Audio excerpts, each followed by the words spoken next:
한 주간 싱가포르 뉴스를 전달해 드리겠습니다. 8월 15일은 한국에서도 광복절이지만 싱가포르에서도 일본의 통치를 벗어난 날이에요. 그래서 크란지 전쟁 묘지에서 비공개 기념식이 열렸습니다. 인도 역시 이날이 영국의 통치에서 벗어난 날이기 때문에 내셔널 헐리데이로 지정하고 기념을 하고 있습니다. 싱가포르에서도 일본이 2차 세계대전을 일으킨 것과 그리고 싱가포르를 3년 동안 통치하면서 어떤 일을 했는지에 대해서 역사 시간에 배우거든요.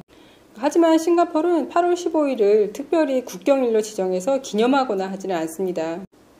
게다가 카미카제라는 바가 있는 걸 알게 되었는데요. 카미카제라는 게 비행기에 폭탄을 싣고 가서 그대로 같이 자살하는 자살 특공대를 가르치는 거잖아요.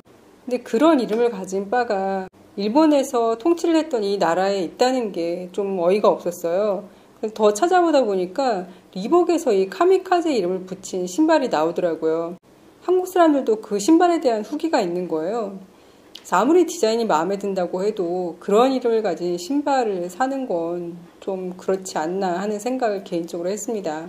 말레이시아에서 코로나 바이러스 중에 변이가 돼서 10배 더 전염력이 강한 코로나 바이러스가 나왔다는 뉴스가 나왔었잖아요. 근데 싱가포르에서도 이 코로나 바이러스가 발견됐다고 합니다.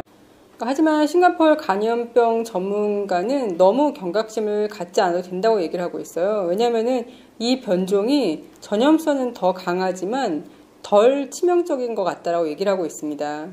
그 이후로 이 돌연변이가 유럽에서 많이 유행하고 있는데 유럽에서 감염자 숫자는 늘어나고 있지만 사망자 숫자가 줄어드는 게 그 이유이고, 그리고 또 한 가지는 바이러스가 이렇게 더 많이 퍼뜨리기 위해서 숙주가 살아남아야 많이 퍼뜨리기 때문에 그래서 이렇게 많이 퍼뜨려지는 바이러스들이 오히려 생명에는 덜 치명적이라고 합니다.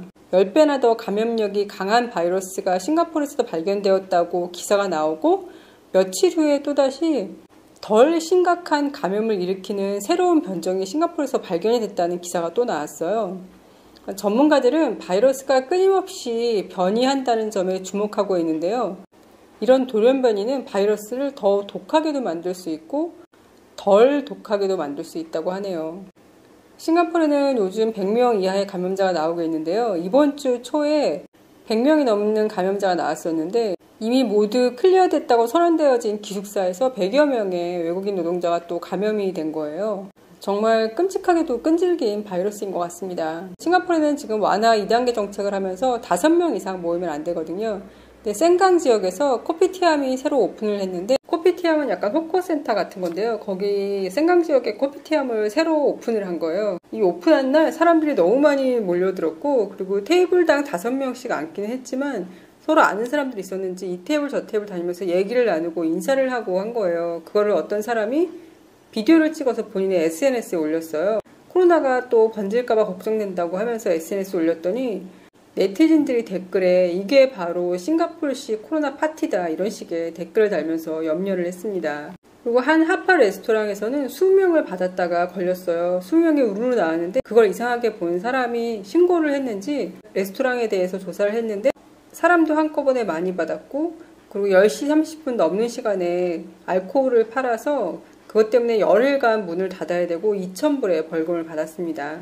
밀레니엄 호텔 앤 리조트는 총 인원의 15.2%인 159명을 감원할 예정이라고 합니다. 말레이시아하고 싱가포르하고 국경이 열렸는데요. 모두 다 왔다 갔다 할 수 있는 건 아니고요. 짧은 방문을 할 수 있는 여행객과 그리고 말레이시아에서 싱가포르로 매일 일하러 오는 사람들의 통행을 허락을 했는데요. 이것도 다 그냥 무조건 할 수 있는 게 아니라 신청을 하고 허락을 받은 사람만 왔다 갔다 할 수 있다고 합니다. 내년도 로컬 학교 캘린더가 나왔어요. 옆에 방학 구간이랑 그리고 학교 휴일을 걸어 놓을 테니까 참고하시기 바랍니다. 내년 방학 때는 한국을 좀 들어갈 수 있으면 좋겠는데요. 빌 게이츠 얘기를 들어보니까 내년 말이나 돼야지 코로나가 좀 안정적이 될 것 같다는 얘기가 있더라고요. 싱가포르 사람들의 버블티 사랑이 유별난데요. 심지어 마스크에다가 버블티 빨대를 꽂을 수 있는 마스크를 개발한 거예요. 싱가포르는 일자리 창출 목적으로 80억 달러를 추가로 제정했다고 행 스위킷 장관이 발표했습니다. 그리고 3억 2천만 달러의 투어리즘 크레딧을 제공한다고 합니다. 싱가포르는 현재 외국 관광객들한테 국경을 열고 있지 않기 때문에 국내 관광 기업들을 지원하기 위한 캠페인으로 하는 건데요. 현지 소비가 관광객 지출을 완전히 메우지는 않겠지만 싱가포르인들이 지역 문화와 유산, 자연, 예술, 건축 등을 둘러보는 기회를 가졌으면 좋겠다라고 얘기하면서 다음 달 바우처에 대한 자세한 내용이 공개될 거라고 합니다. 만 16세에서 만 34세가 현재 2단계 완화 정책에서 가장 많은 사회적 만남을 가지는 나이대로 밝혀졌대요. 나이가 어릴수록 사회적 만남을 많이 하는 거는 전 세계적인 공통상황인가 봐요. 우리나라에서 헌팅포차 얘기 나왔을 때 젊은 사람들이 너무 안이하게 대처한다는 생각이 들었었거든요.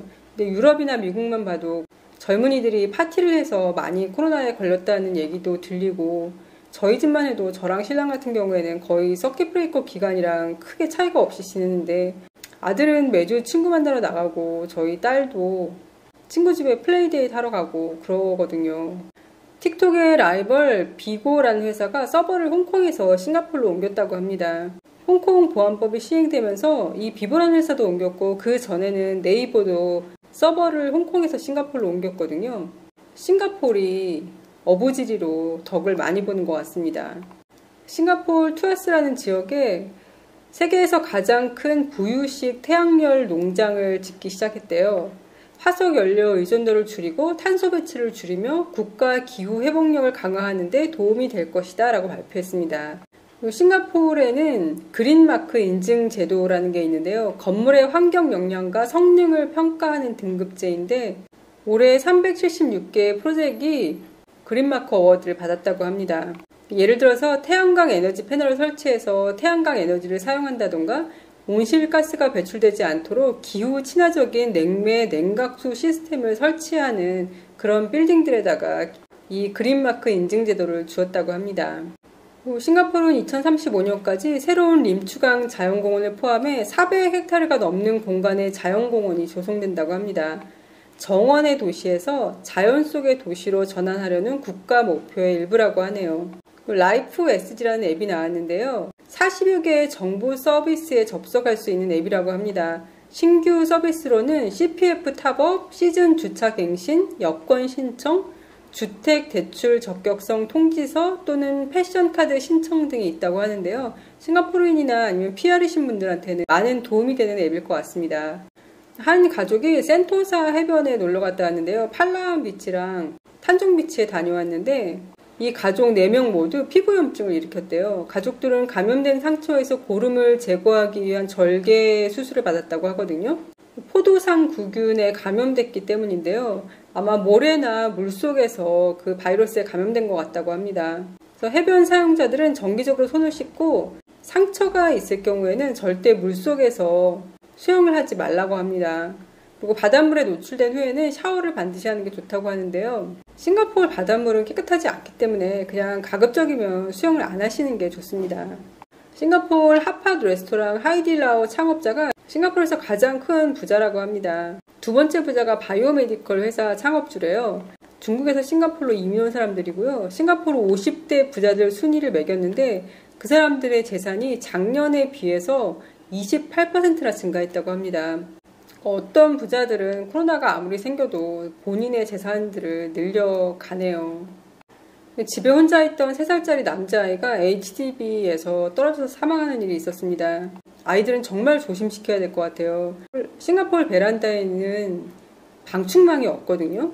그냥 어른 허리 높이나 아니면 가슴 높이 정도 되는 가드가 있지 뭘 안전망 같은 게 전혀 없어요. 예전에 주재원 가족의 아이가 한 명 떨어져서 사망했다는 얘기를 들었는데 그게 카도라 통신인지 아니면 실제 있었던 일인지 모르겠어요. 어쨌든 아이들은 무조건 주의를 줘야 될 것 같고요. 그리고 수영장 주변에서 뛰어노는 것도 주의를 줘야 합니다. 제가 아는 분 아이도 수영장 주변에서 뛰어놀다가 미끄러지면서 머리를 찢는 사고가 있었거든요. 그리고 제가 살던 콘도 옆에 콘도에서 중학생 아이들이 서로 밀고 장난을 치다가 잘못 미끄러져서 넘어지면서 머리를 부닥쳐서 결국 사망하는 사고가 있었어요. 남자아이들 같은 경우에 수영장 주변에서 서로 밀면서 수영장에 집어넣으려고 하는 그런 장난 많이 치거든요.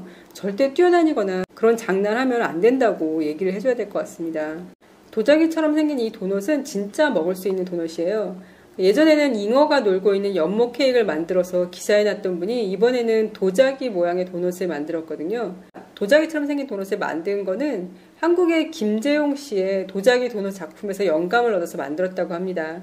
실제로 김재용 씨 작품 중에 굉장히 비슷한 작품이 있는데 김재용 씨가 개인적으로 마음에 드는 작품이라고 밝혔어요. 그 이유가 만들기가 굉장히 힘들었다고 합니다. 자세히 보면 보석들이 촘촘히 박혀 있어요. 싱가포르 뉴스는 여기까지 전달해 드리고요. 이번 주말 중에 싱가포르 신문에 나온 한국과 세계 뉴스 또 전달해 드리도록 하겠습니다. 그럼 오늘도 건강하세요.